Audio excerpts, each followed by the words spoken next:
to Our Future is Kind, a podcast exploring how we build the future we want to live in, one kind act at a time. I'm your host, Michael G. Neece, president of Our Future is Kind, and your trusted companion as we search out kindness strategies we can use in our everyday lives. Together, as we chase the idea of building a kinder future, we will interview experts in kindness, team building, human motivation, corporate culture building, relationships, plus politicians, artists, and those with a vision for a healthy and kind future, one we all want to live in and deserve to enjoy together. In addition to interviews, we will consider positive depictions of humanity's future in art, literature, movies, and media. And we will issue kindness challenges each week, give an update about Our Future is Kind, the company, and what it's doing to stay true to its mission. So, let's dive in. Welcome, everybody, to Our Future is Kind podcast, a podcast in search of a kinder future. I am very blessed today to have a wonderful guest, Mr. Mark Melton. I am so excited about this particular opportunity to have a conversation with him because he's going to talk to us on several levels. He had an unkind event happen to one of his children. We're going to talk about that a little bit. Also, he is a leader in the clinical research space in pharma, trying to help patients. So we're going to ask him a little bit about what that experience is all about and any advice that he has for corporate leaders about kindness in the workplace. But I think where we should really start off is we should tell everybody, on the podcast, how do we know each other? So Mark, I'm going to let you just dive in and maybe say just a few words about who you are, and then how did we even meet? Yeah. Thanks for having me on. It's always good to get to see you. So I'm a vice president of biospecimen data and operations at a company called Slope Clinical. It's a SaaS company that handles sample lifecycle management.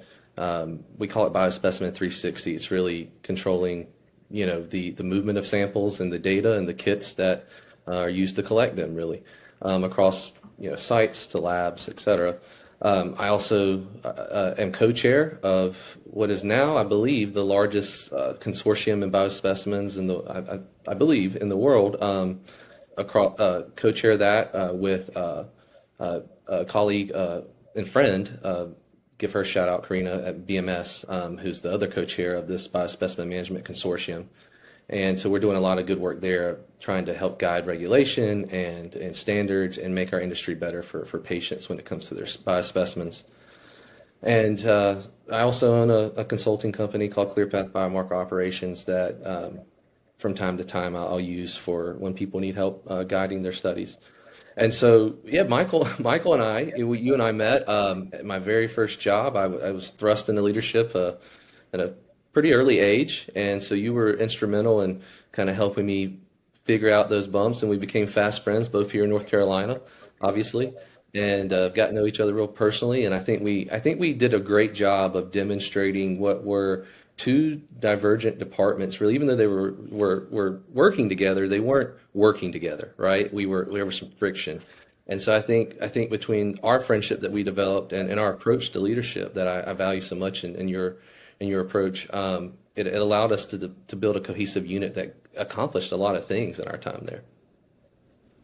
Well, I definitely look back on those times collaborating with you as some of the most fun times that I've had in any of my, different industries that I've been a part of. And I think part of it was you were very clear-eyed. You like to speak truth, and you don't have a malicious bone in your body. I mean, that's I don't know any other way to say it. You're always trying to look at what's helpful and uplifting for your team, for any teams that you're working with, and I always really, really appreciated that. I miss those times. It's funny. I look back. I bring them up more than I should. I think to the point where people are like, "Hey, we get it. You really enjoyed your time." You and I bring you up often, and our collaboration, even today, no lie, even about an hour earlier, I was on a call, very similar to things you and I used to do together, and was giving examples from that time ago. So I cherish those memories. I'm happy we continued our friendship too, and that we're even sitting down today. Yeah, it's a wonderful thing to keep the people close in your life who really make that difference. So I appreciate that.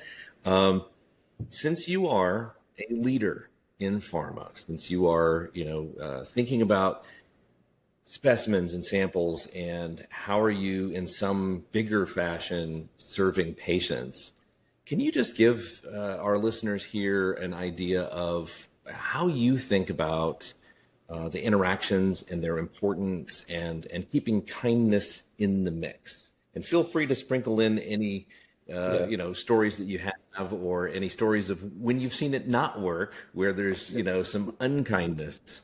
We'd love to hear all of that. Yeah, I think for me, my wife and I have been married this month, or about a month ago, for 13 years. And the reason I bring that up is when we met, we've known each other roughly 18. And when we met, I was really trying to figure out who I wanted to be, like most young people. But what I knew is I wanted to help people. I grew up, my family, by the time we were in middle school, started to, get in better economic situation. But when I was early on in life, I was in Section 8 housing. And, for example, my grandmother on my father's side was illiterate, right? So she, and just coming from a lot of poverty, and then moving, to where we were better off, I knew I wanted to help people.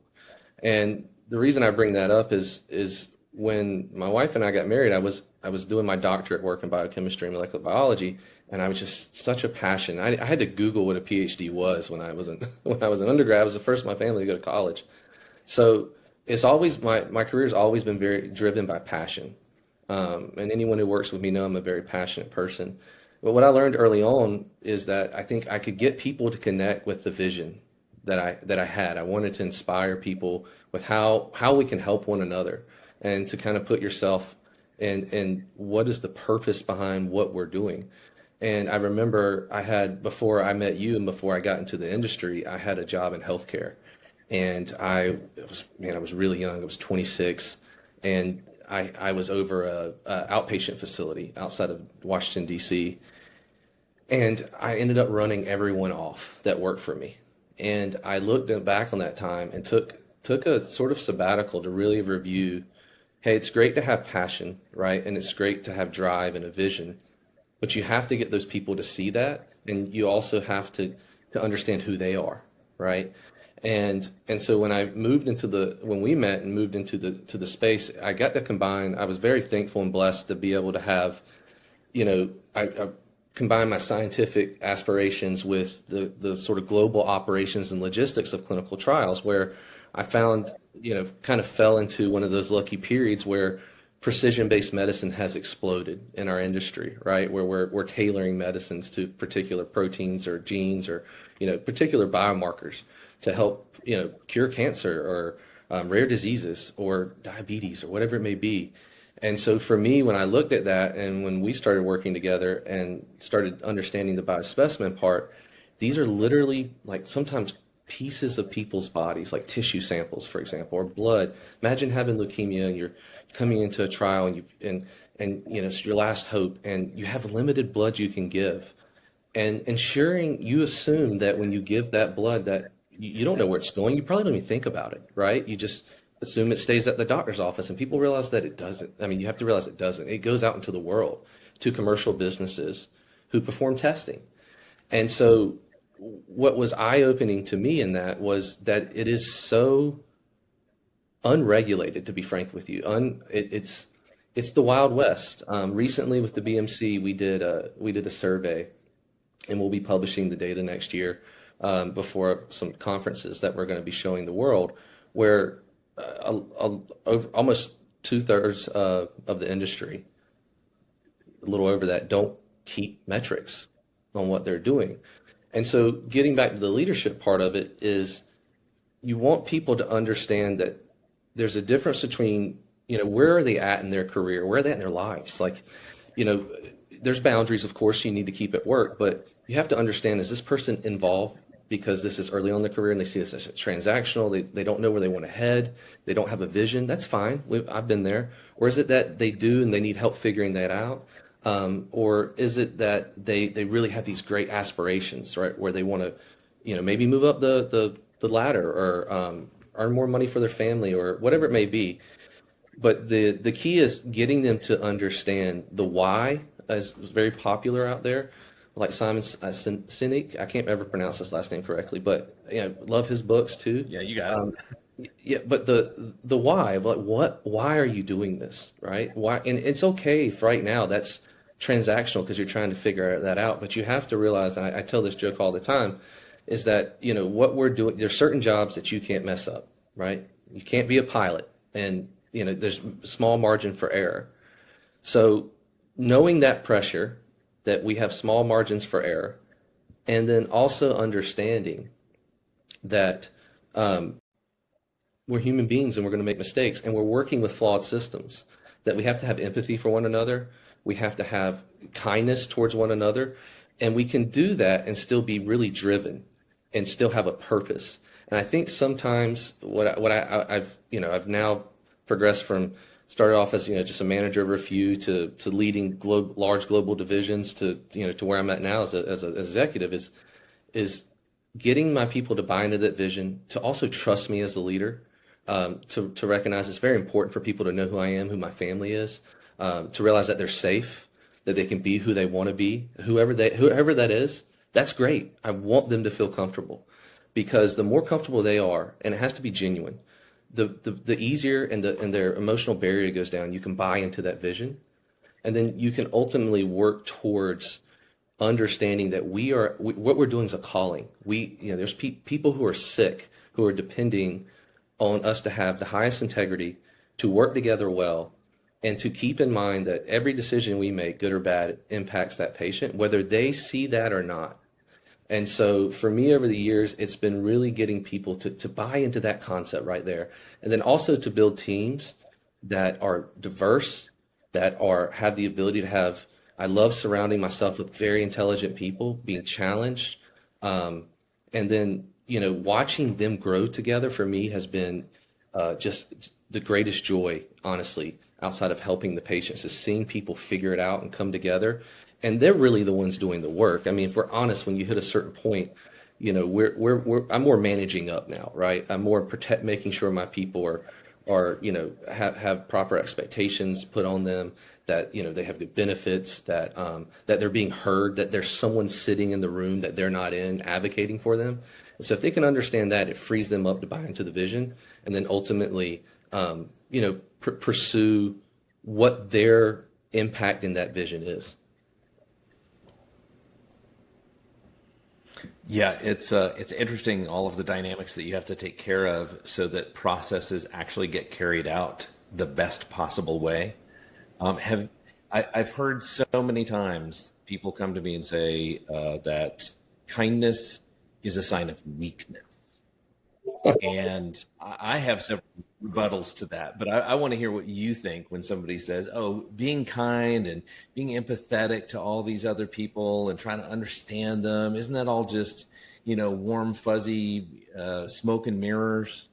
What do you say to that? Yeah, you know me well. And those who are listening, watching this will know, and those who know me well, that I'm not short on opinions. And when you can have those opinions and your passions, sometimes they come across very strongly. But for me, I hold a firm line on this. I'm a tie kindness into, to answer your question in a second, but you and me are pretty emotional men, and that's also seen as a weakness to a lot of people. Unfortunately, I see it as a huge strength, and a part of that is the kindness that comes into being able to sit and put yourself in someone else's shoes. But also just realizing that we all have bad days, and we all have things going on in our lives, and we all have insecurities. We all have imposter syndrome. We're all faking it until we make it, and we're all trying to figure out what we're doing, not just at work, but in life and in the context of the world, and where we live and our neighbors. And just you can't isolate down a person to just who they are at work. And to me, that's really what kindness is. It's taking in the entire picture as much as you can, and helping that person navigate and figure out who they are as a leader, or as a leader, helping them figure out who they can be. And so when people say that that's a weakness, I often hear that tied to executive presence. I get told this all the time. To me, kindness is being real. Like how you and I would interact, how I would interact with someone, over coffee or maybe happy hour after work. I like to interact. I like to be consistent, and what that means is I don't want to feel like I'm unapproachable. I'm going to have bad days where I am for sure, but I want people to know that when you're driven, when you have a vision and you're driving towards that vision and you're genuine in that and it's not malicious, you're going to have to make difficult decisions, right? And you always will. But if people know that you're a genuine person, that you care for them and that you put a premium on kindness and empathy, it allows you to navigate the inevitable difficult situations better. So for me, I've never understood why people see that as a weakness and see people as a strength who are not approachable, who are very transactional in their relationships, who view it as business. I mean, look, yes, we all have to make money, and we all, we all work at businesses.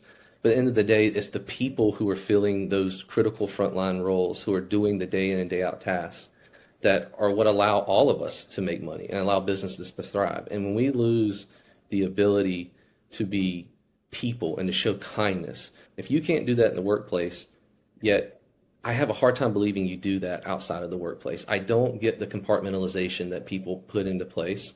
And, one of the popular terms now, Michael, is boundaries. And it's good to have boundaries. I'm not saying you shouldn't. But when we start saying boundaries then equate to that we can't be kind and we can't have empathy for one another, I think we've taken that too far. And I think we've gotten the mindset of leadership. I think we're seeing this emergence from what you're doing and just how it's taken off, and other individuals who are speaking towards a different type of leadership, right? One that is loving and caring and kind, and real, right? And being open with your mistakes and being open with who you are, and letting the world see all of you. I think we're seeing this movement because for so long it wasn't that way. And it's created trauma in the workplace that I know I've experienced. I know you and I've spoken. I know you've experienced. And as leaders, we have to ensure that I want people to look 20 years down the road and we may not remember deadlines we hit, and it's a popular saying, but they're going to remember how I treated them. And so I think we have to keep that in mind. And it's not a weakness. And if anything, it's the biggest strength you can have. Clearly, I agree with everything you just said. The one thing that always strikes me is that if morale is bad, how much work do you really think is going on, right? And that's, for me, that's my signal that you've got to have some sort of kindness and some vulnerability so that you can get past those hard days together and you can hear each other and support each other in those moments. Yeah, absolutely. So the reason that I wanted to have you on this show, and that I feel like it's really important for you to have a conversation with me and with this audience.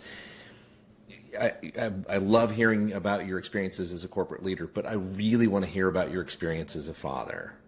Recently, there was an incident that involved one of your kids, and I want you to kind of paint the picture of just generally speaking, just what happened, and what do you think are some of the root causes of why it even happened? Yeah, so I have, as you know, I have three boys, 11-year-old, an 8-year-old, and a 5-year-old. Greatest joy of my life. And anyone who's a parent knows it's like looking in a mirror. It's, you see yourself and your spouse, and your children, and, you want the best for them. And it was funny, I'm pretty open about this because I think, tying all this, mental health is a really big topic for me. It's really important that I think people are open about, especially leaders. My oldest son was born, who we're getting ready to talk about. Before, I've always struggled with anxiety horribly, but I'd never had like a panic attack. And so he was born in February, October of 2011. We were all out to lunch on a Sunday, and I thought I was having a heart attack, and I rushed. Luckily, there was an urgent care across the street. I rushed into the door, looked so bad that they sent me straight back because everyone thought I was having a heart attack. And I come to find out it was a panic attack. And for like a year to a year and a half after that, I was having them every other day, really, really bad panic attacks. So I had to do a lot of evaluation as to why, and I look back, and it was this overwhelming sense of like, it's bigger than me now, right? Yeah, I was married, my wife and I, in love and, enjoying, being young and in marriage, right? And just out of grad school. But it was this overwhelming sense of, I can't control what happens, not fully, right, to my children. And I just couldn't mentally process that, right? And so it took me a while to work through that. And then what we found as my oldest son started to age was there's some things that just that were different, right? I don't like the word normal, but that were different. And, things where he wasn't big on physical touch, and he didn't make a lot of eye contact, and he could really pick up on noises that we couldn't pick up on if we were out to eat somewhere, and a lot of sensory issues. And so my wife's a school psychologist and very good at what she does. But as any parent knows, and it's a rule, like why physicians don't treat their family, is I don't think either of us wanted to recognize what was going on. We were really worried, and so he ended up ultimately being diagnosed with autism, very high functioning autism. And the struggle has been is that he has Asperger's, and there's other things that he ADHD, is dyslexic, and he's just socially very different. And it's over the years, it started to break my heart. I mean, your son comes home and, Dad, I don't have any friends, and why don't people like me? Why don't they understand me? Why are they calling me names? They're not worth repeating out loud, but all the names you can think of. We haven't had the conversation with our son to this day that he has autism or that he has a disability. I don't like that term. So we have educated him that he is neurodivergent and different, and are in the process of doing that. Look, I'm figuring this out as best I can. So is my wife, even with her education and her background. She's a great resource for my son. And so this year, he moved from elementary into sixth grade, and his name's Graham. He did a lot of work to overcome his dyslexia. He's actually now some of the top in reading and tools we've given him. We're fortunate to have resources where a lot of people in his space aren't, right, to have those resources outside of school. My wife fights constantly for my son in the school system, which anyone who's going through it, and this is not a knock to educators, they're given a very difficult hand to play. They have a lot of kids with a lot of issues, and it's a constant battle. And so all we wanted for when he moved into middle school, we got in a good space in the elementary school. We got him in good situations.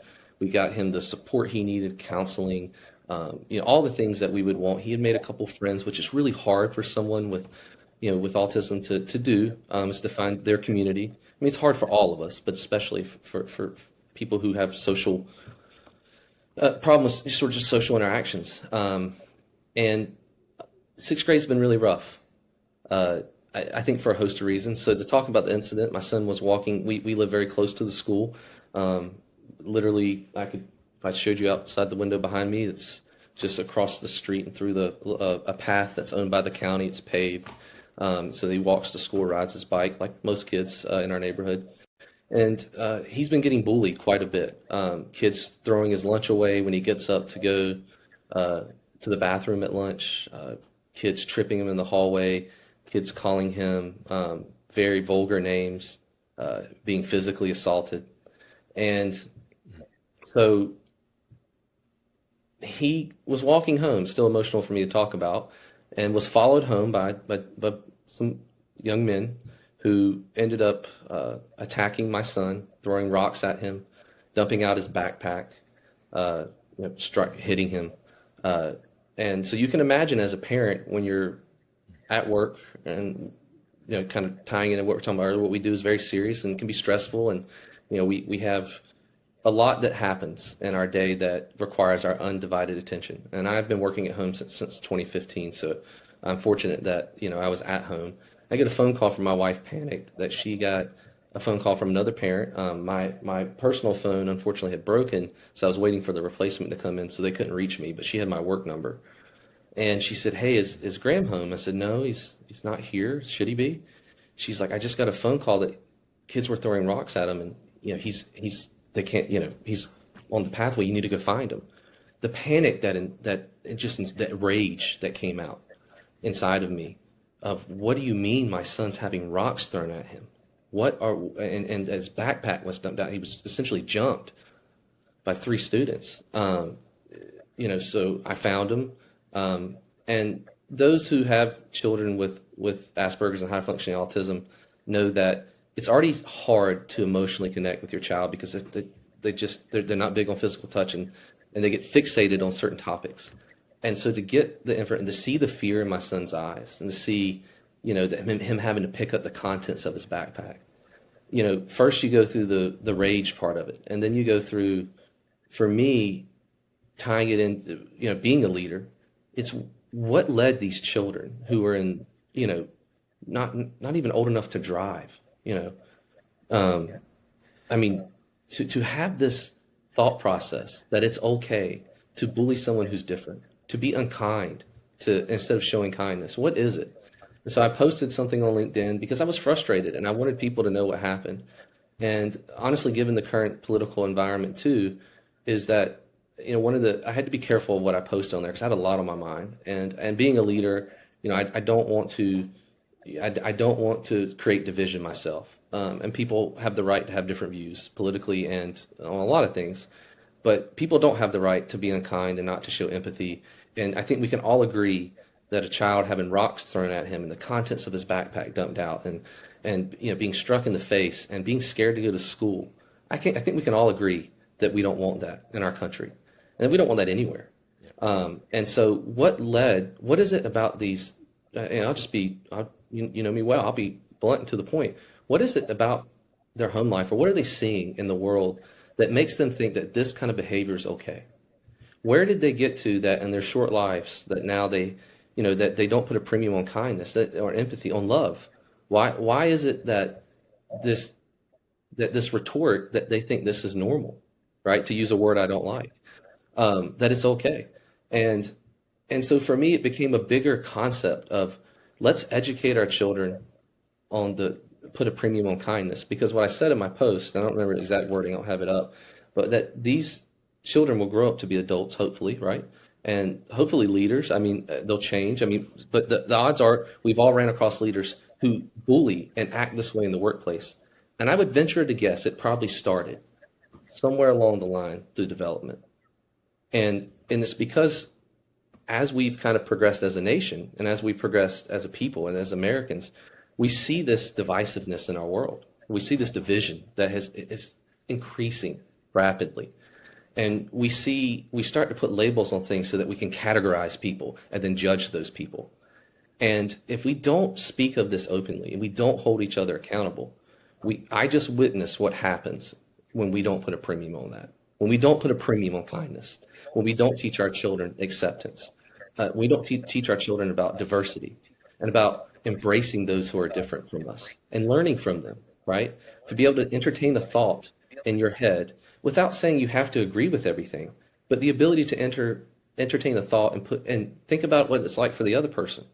And then how can you come alongside and be a friend to that person? These children had none of that. And in fact, I can tell you in my interactions with the school system after that, while I get they have a lot on their plate, right? You know what it ended up coming down to? Is I had to sit in an office where they say, well, your son's, we need to work on his social interactions. So just to be clear, we want to blame my child for having rocks thrown at him. Well, that's not what we're saying, but it's Graham can get fixated on one topic or doesn't let things go. That's part of who he is, right? That's part of being high functioning. My son knows more about World War II than I do. He's fixated on history, right? If he feels like there's an injustice, he can't let it go. I'm proud of how I've raised my children. I'm proud that they are accepting of people. I'm proud that I constantly get compliments about how kind my children are. To me, that's the greatest accomplishment. And so for him to see that, he doesn't understand why he's being treated this way. And to sit in a room where you're hoping that those in charge of your children's oversight when you're not around, I get they have a lot on their plates. But that the administrators come back and saying, well, there's not much we can do. They're interacting with some of the parents Because when anyone who's been through this at school knows that they're minors, so you can't know their names. We actually happen to know their names because they live close by, which obviously won't divulge that. But, you know, I was able to interact with one of the parents, and to hear the term boys will be boys. Really? That's what we consider manhood. That's what we consider boys. Is that boys will be boys? That's interesting. And this is what I'm getting at when we start. So boys won't show kindness, empathy, love. Boys will go through throwing rocks, that boys will be boys. That's absolutely ridiculous. That's the same mindset that leads to sexual harassment in the workplace, that leads to people leaving work on Fridays, dreading Monday. It all ties together in my mind. It's what makes people who are seen as not normal afraid to go outside, afraid to express who they are, right? So we have to address this head on. And I'm seeing it with kids coming up through the school system. I'm genuinely terrified that we are not putting a premium on teaching our children just to be kind. And then that's going to lead to people who are going to end up probably being, at some point, probabilities, some of them will be in leadership down the road, and continuing that on, because we're not getting ahead of this. And so I just would like to encourage anyone who's listening to this, and that post blew up in a good way. Like it took off. It went, for my version, viral. It was overwhelming. My inbox flooded. The support of the community that we have, which one of the things I'm proud of our industry is we are an incredibly diverse industry, and we accept all kinds of divergent thought into our industry. And I'm proud to be a part of the clinical research industry. And, seeing and hearing from people who have the same condition as my son, who work, in our industry, and hearing their experiences and getting the encouragement I got, has made me more think about being an advocate in this arena. To specifically, I grew up I had great parents, even though they ended up being divorced. My dad was always present, always around. My mom, was a good mom, or is a good mom. They both remarried quality spouses. And so I was fortunate. But I grew up in some rough environments. I mean, when our rent was $8 a month when I was pretty young. And, Wilmington's also, I live in Wilmington, North Carolina. It's also an incredibly divided city. It's the only city in the U.S. that ever had a coup against an African-American government back in the 1800s that people don't talk. I didn't even know about coming up. So it was incredibly segregated coming up. And just seeing me growing up as a white person in a minority community until middle school it was interesting to I had a different upbringing. So what I found in that is that we had an ability to bond on the fact we were all poor. We were all trying to make it, right? We didn't see what made us different. And the part that I struggle with now, that my economic situation my financial situation is very different from how I grew up, is that I see more hate and more people being unkind, frankly, and judging people than I did growing up in environments where you would expect there to be what TV portrays as, environments where people don't get along. And is there violence and stuff? Sure, there was, but there was a lot more people who came together and what united us. And I see a lot more division, and it breaks my heart. It's honestly hard for me to mentally process, as you can tell, as I'm working through this, is how do we educate our children who are coming from educated homes, from people who have financial resources, in our community, where these kids are coming in with a thought process that you would hope that people who go through college or who have had resources or have the ability to have great things in life, who you would think have the ability, I guess what people are saying out loud right now is like, hey, if you're more educated, right, then you've had the opportunity to read more and to learn more about philosophy and to learn more about science and math and all these things that I think education brings. Higher education will bring frees up the way that you think. And then somehow we're translating that into hate. It doesn't make sense to me. And so I don't agree with the stereotype out there that it's just uneducated people who are doing this, or people who are coming from poor economic conditions. I'm not experiencing that. In fact, I'm experiencing the opposite right now. Right. So, well, let's back up for just half a second, because I know everybody who's listening or watching, they want to know, how is Graham doing at this point? How's he feeling, and how are you doing? How's the family? Yeah, so it's been really tough for my wife and I. Graham is a very incredibly resilient kid. He's incredibly bright. One of the things that we did do for Graham that I think's been helpful is we involved him in, he's in band, he's in Future Business Leaders of America. He's very passionate about social causes, which we're proud of. So he is a resilient kid. The biggest thing that I wanted him to see as his father was that I will always be there for you. So I made sure to make it abundantly clear to the school system and to him. I had him called in the office when we were meeting with the administration. I wanted him to hear what was being done. I wanted him to know he wasn't alone. I wanted him to know that we take this very seriously. And it really helped him to know that he had a support structure and that it wasn't his fault. So he's doing as good as you can physically. He's a pretty big kid. He's 11. I'm 6 foot. He's I think he's like 5'6", 5'7". He wears the same size shoe I do. He's a gentle giant. We also involved him in jiu-jitsu for the past year, which has been really helpful. It's a great place. They don't teach submission moves and things like that. It's more about just how to physically get that energy out in a safe space, right? And a place where you're supposed to do those sort of things. So that's been helpful for him.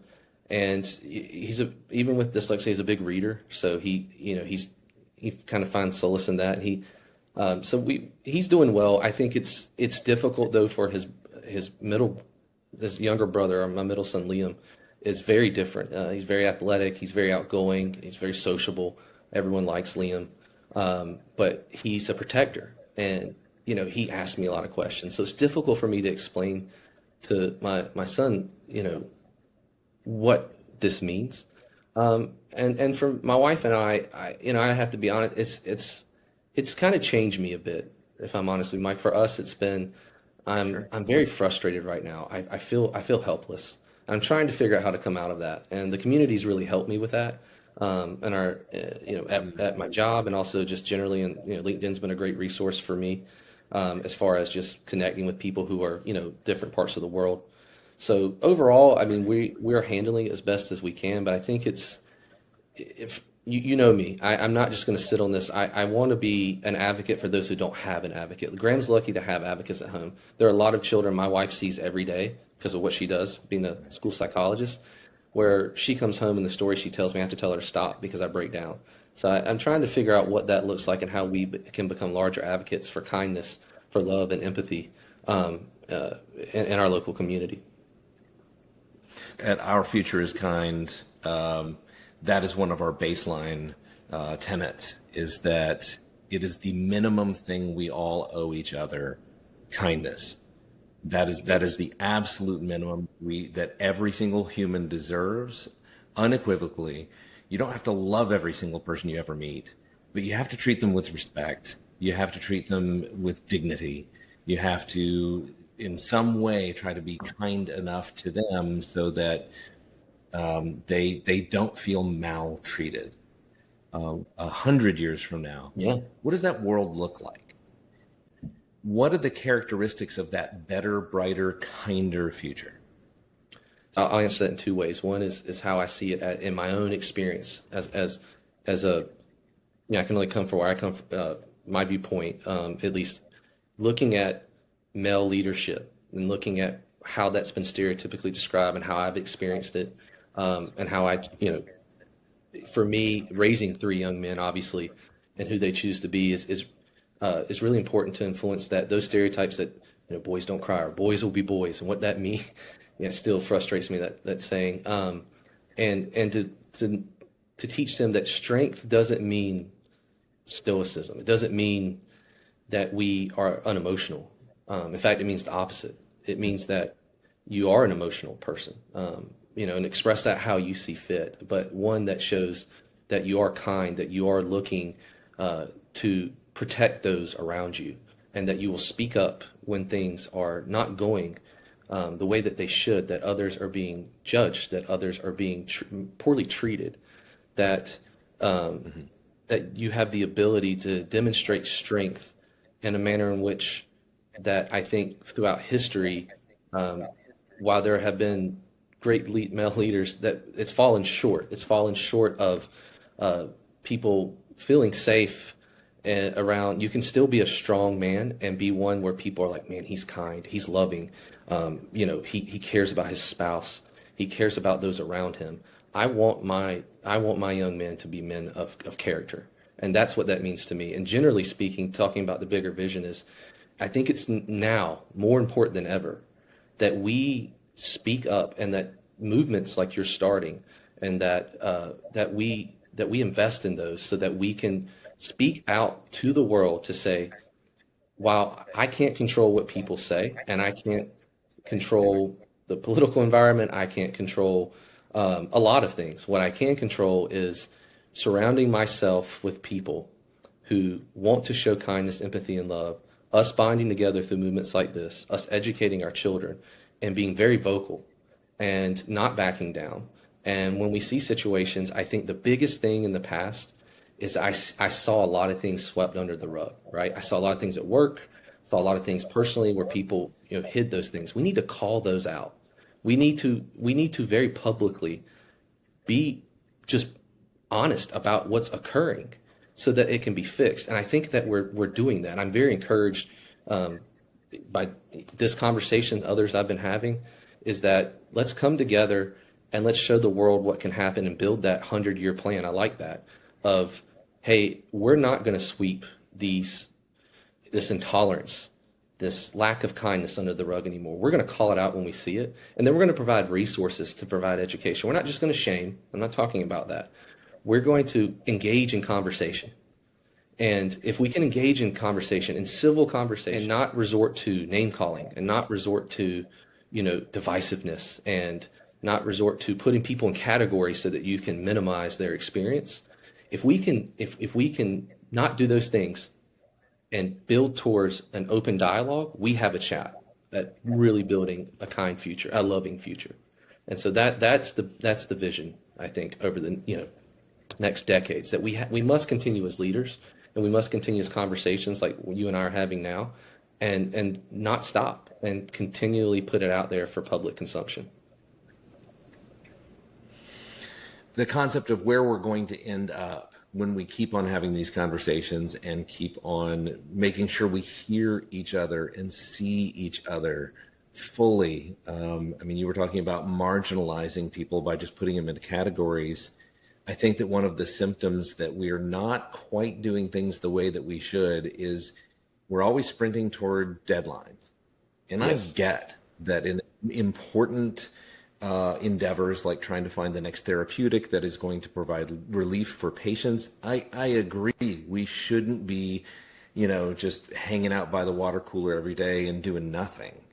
But I think we're shortchanging a lot of things if we sprint so hard that we forget to hear each other, that we forget to involve each other. And I think that's one of the things that I love that you've dug into. Like, don't breeze on past and just say this person's in this category and this conversation doesn't need to be had. No, we need to dig into all those things. So I really love how you've characterized it, Mark. I appreciate that. And when we work together, I really value that. I think I wish others could have seen how we were able to do that in the workplace. I wish there was like a video or like an overarching playback of what we were able to do. It was just so encouraging and inspired me on an individual level with our interactions and challenging one another and challenging the status quo.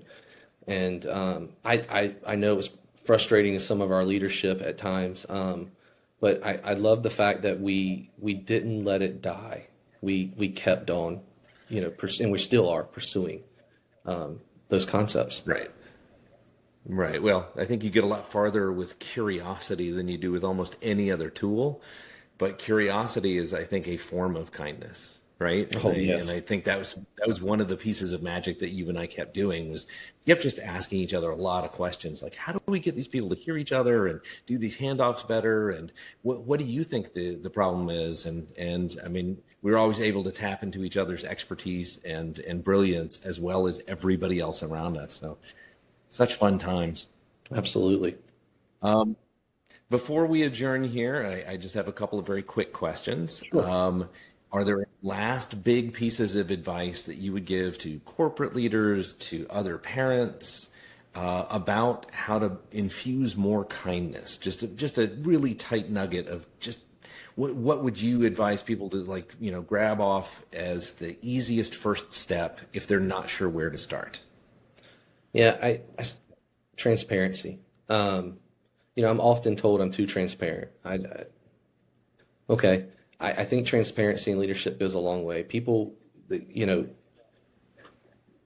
titles are a way to justify pay, but they shouldn't categorize people, right? And so if you're a CEO, if you're an executive leader, be transparent with who you are as a person. Be engaged with your team, and more than just, to your point, and more than just deadlines. Get to know them where they're comfortable being known. Not everyone, is comfortable sharing a lot, and that's fine.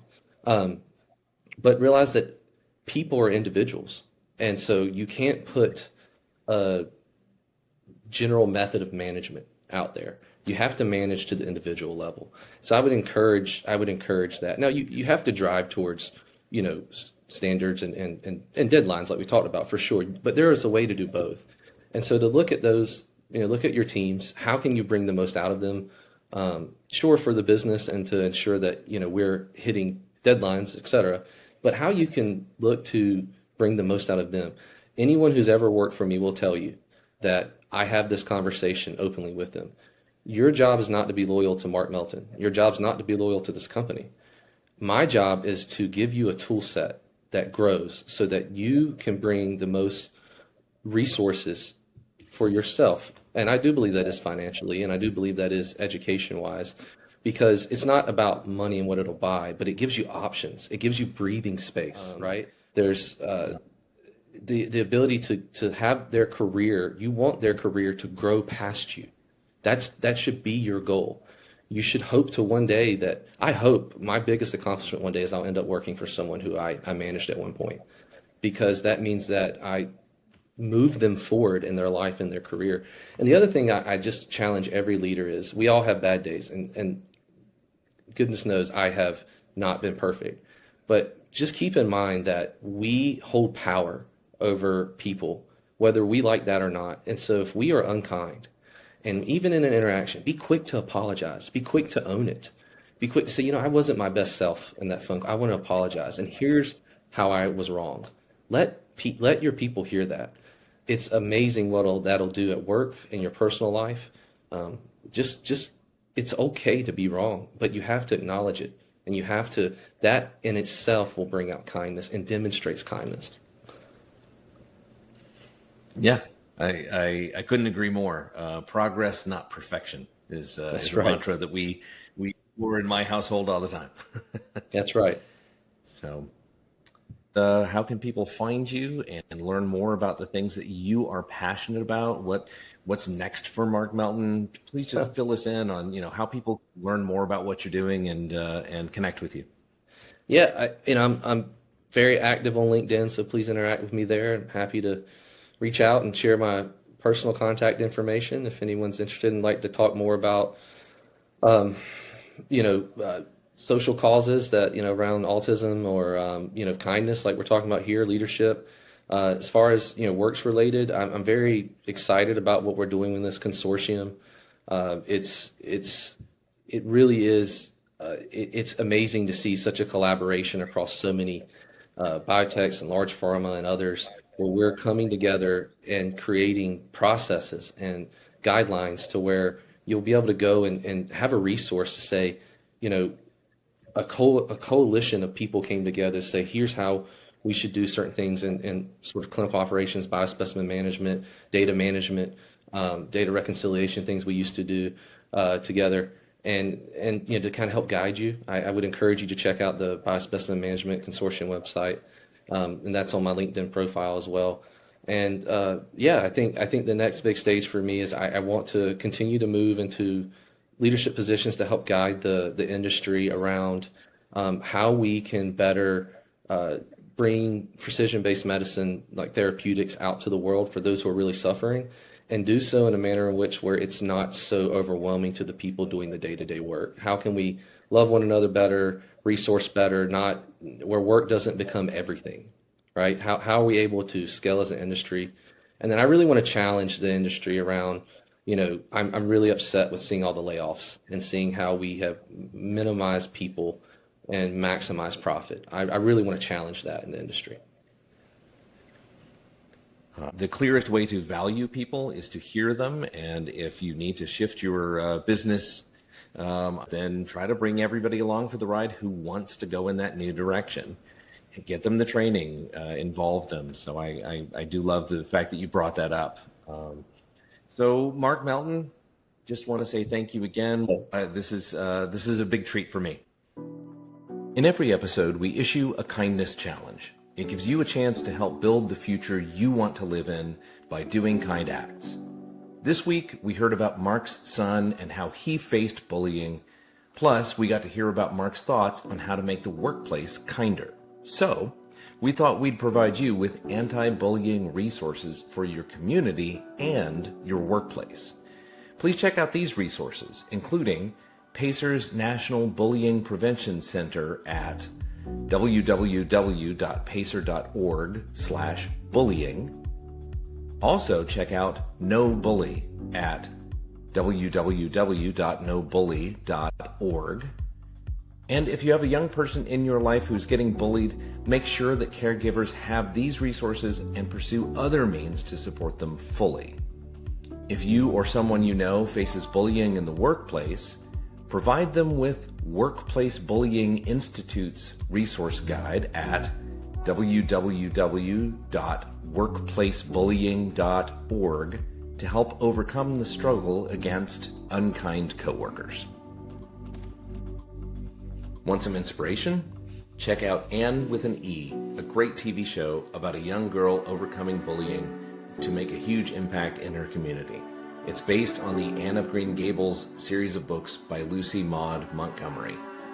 Also highly inspirational on the topic of bullying is a novel, Pay It Forward, by Catherine Ryan Hyde. It was made into a brilliant movie of the same name, Pay It Forward. So check out the book, the movie, or both. Thanks again for listening to our Future is Kind podcast, a podcast in search of a kinder future. Go out there and do something kind.